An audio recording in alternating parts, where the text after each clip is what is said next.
joining us right now on the Boardwalk Kind of Hotline. He says each and every Wednesday to talk more about some football, maybe get some baseball, a little boxing as well. We have Dave Weinberg joining us for a Weinberg Wednesday right here on the Boardwalk on the Hotline. Dave, how you doing today?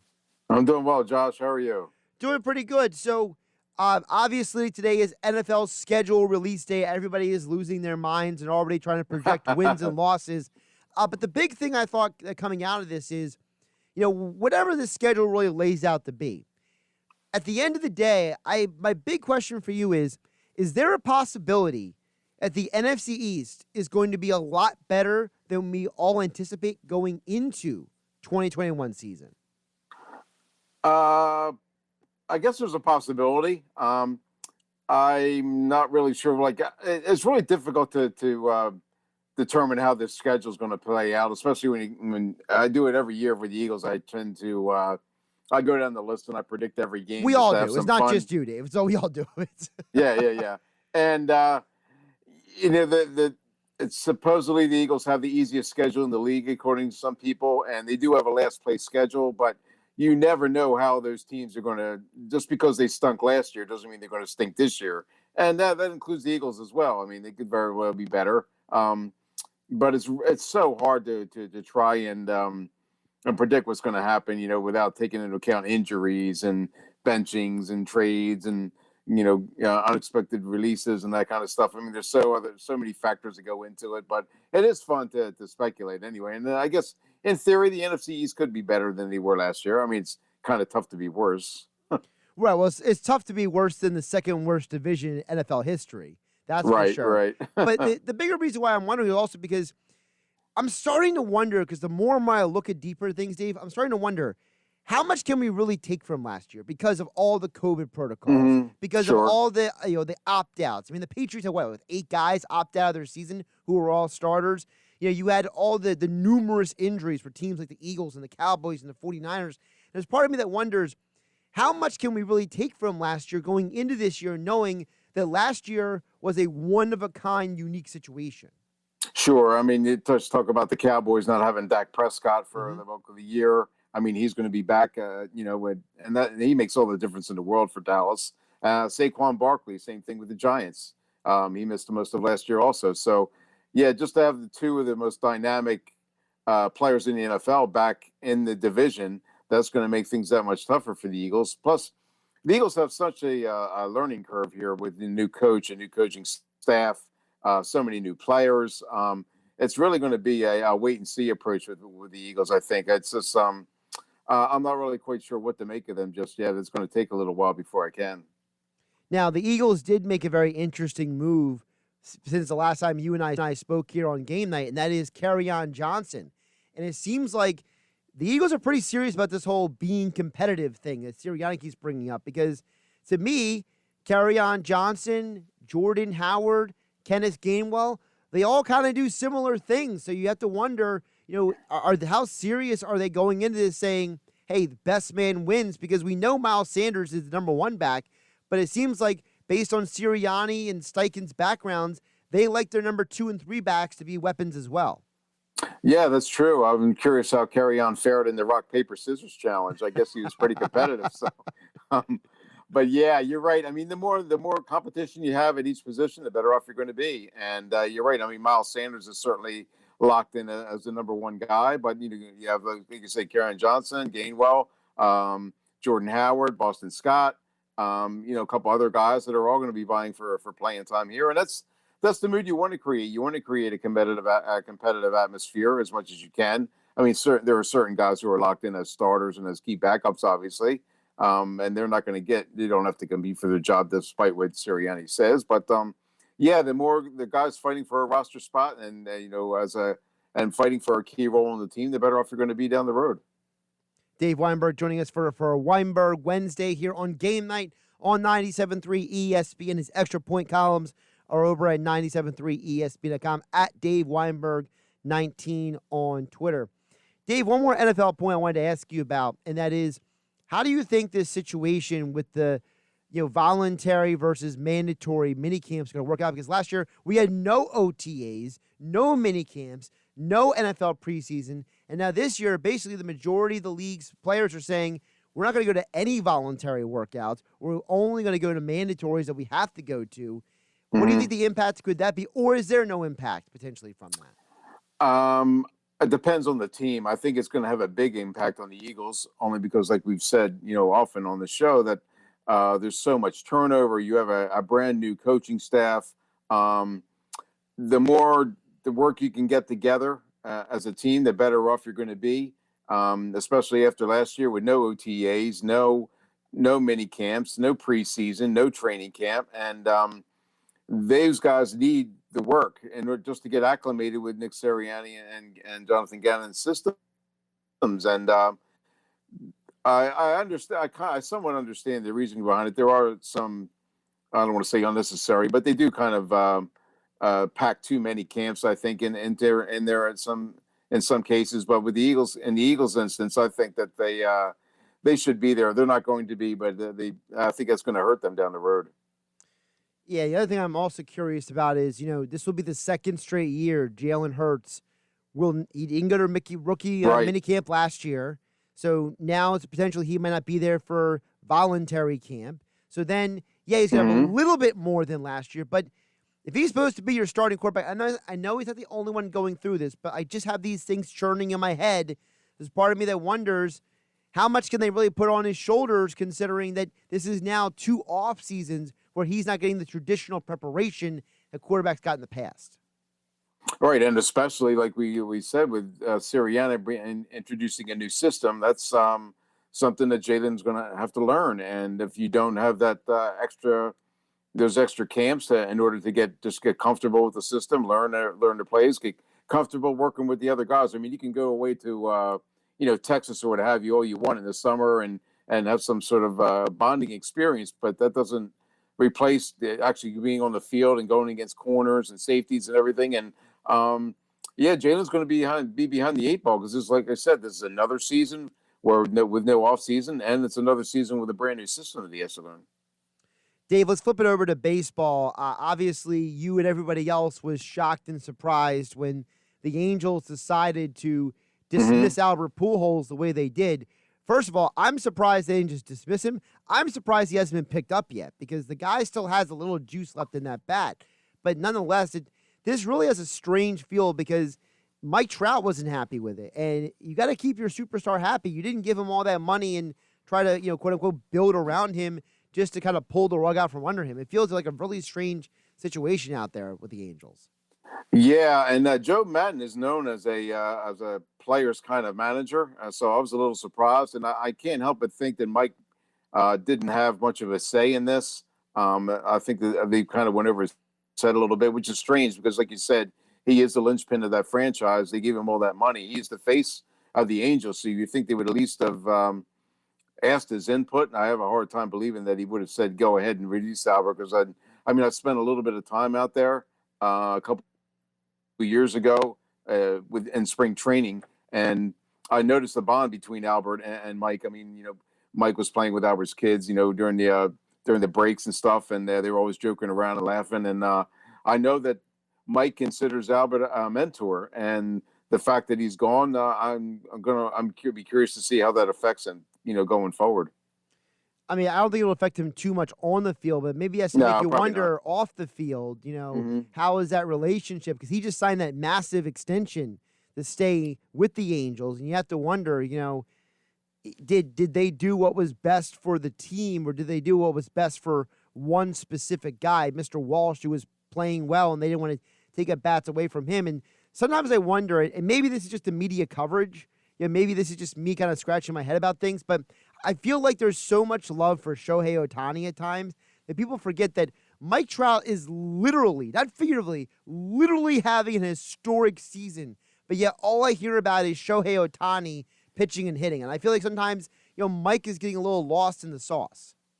Probably not out there, but yeah, nationwide, you're probably right. I mean, Ohtani's kind of like the new toy, so to speak. I mean, when's the last time you had a guy pitching and hitting? I mean, I don't know if it's been done since Babe Ruth, really. And, every movie that he makes is so scrutinized by the Japanese media, and even now the national media, too. They just find it I guess you just find it unique that there's somebody that can be able to do both things. But you're right. I mean, push come to shove, Trout is the guy who carries that team, and I'm sure that the people kind of realize that. I would hope they do. At least the Angels fans.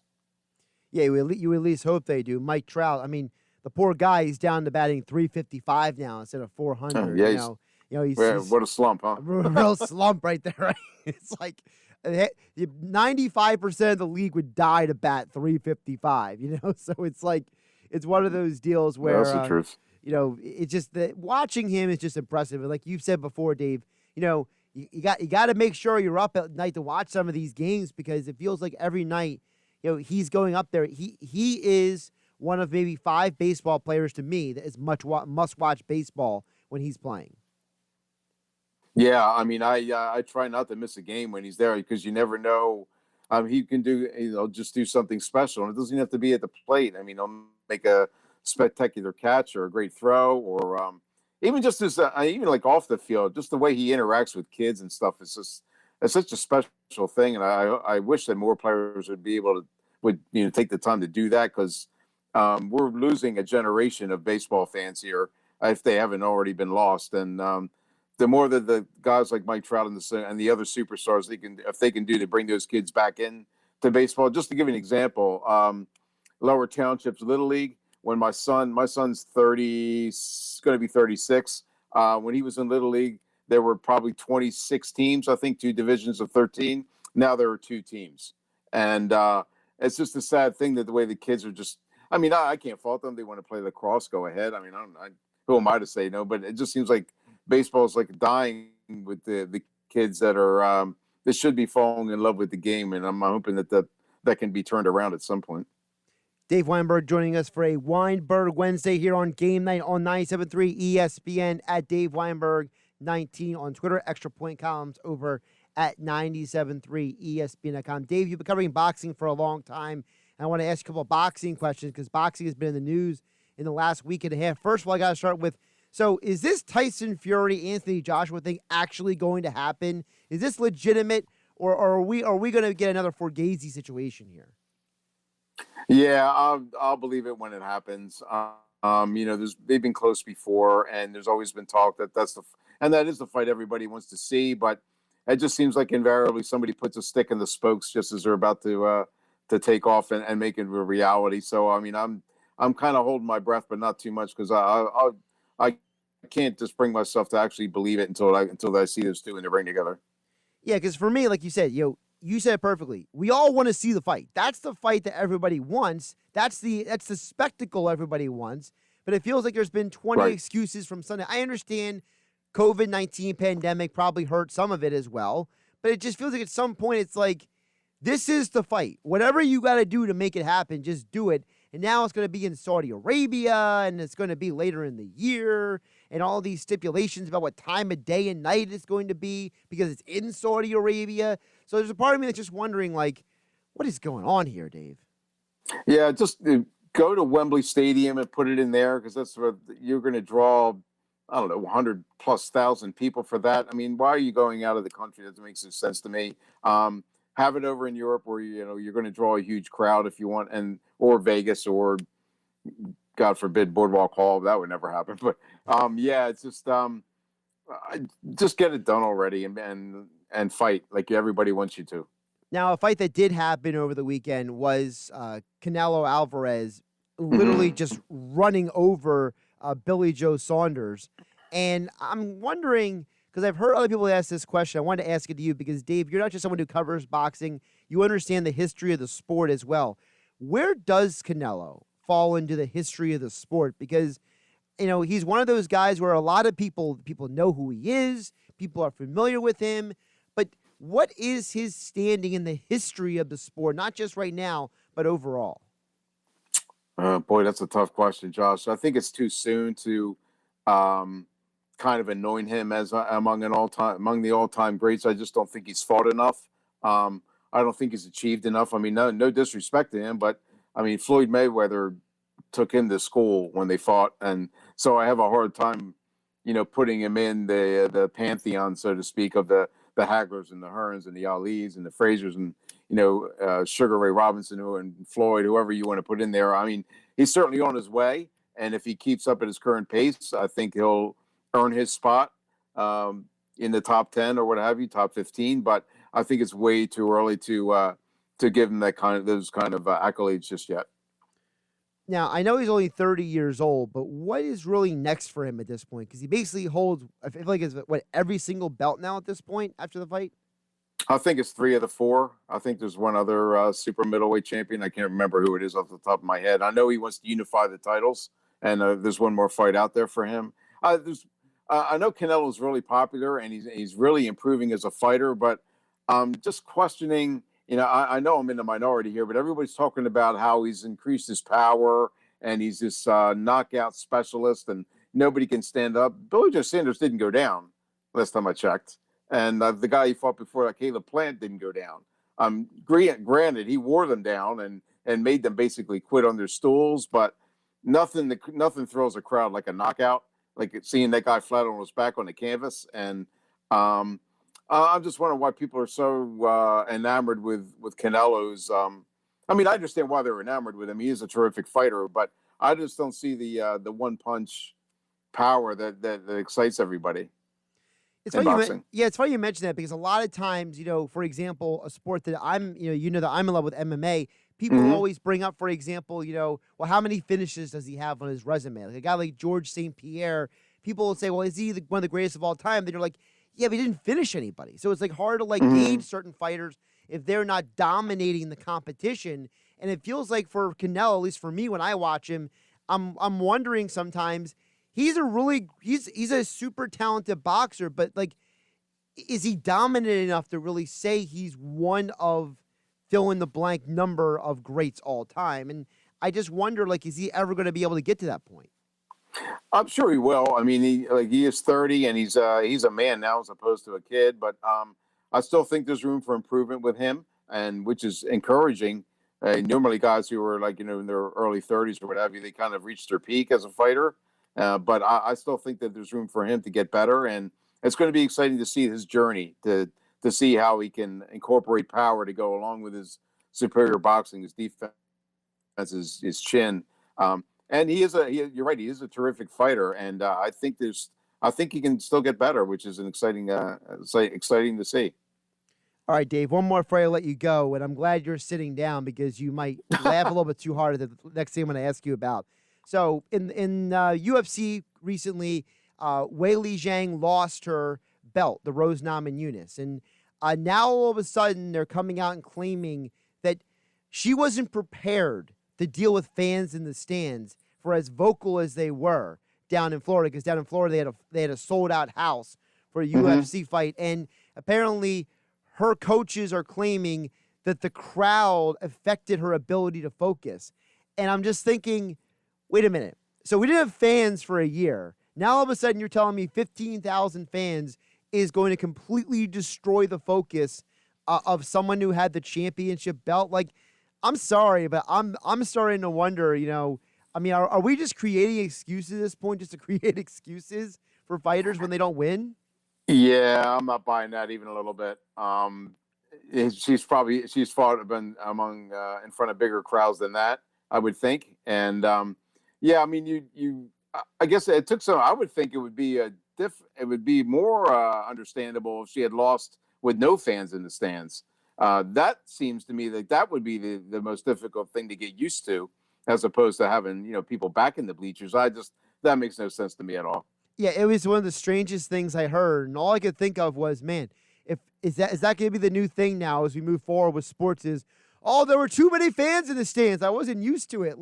You know what's going to happen if the Sixers get to the Eastern Conference Finals and the Wells Fargo Center is sold out with almost 20,000 people? What are they going to say? Oh, I couldn't focus on the free throw line because there were more fans than I expected. Is that going to be the new excuse we have for the next few months, that these athletes are quote unquote adjusting the fans back in the building now? Yeah, I mean, I would think they'd be feeding off the crowd. That's what I think, right? As an excuse. Yeah, that's ludicrous. Yep. I feel like we're creating a whole new horrible precedent with thanks Weili Zhang for creating a potential monsters. But you heard it here first.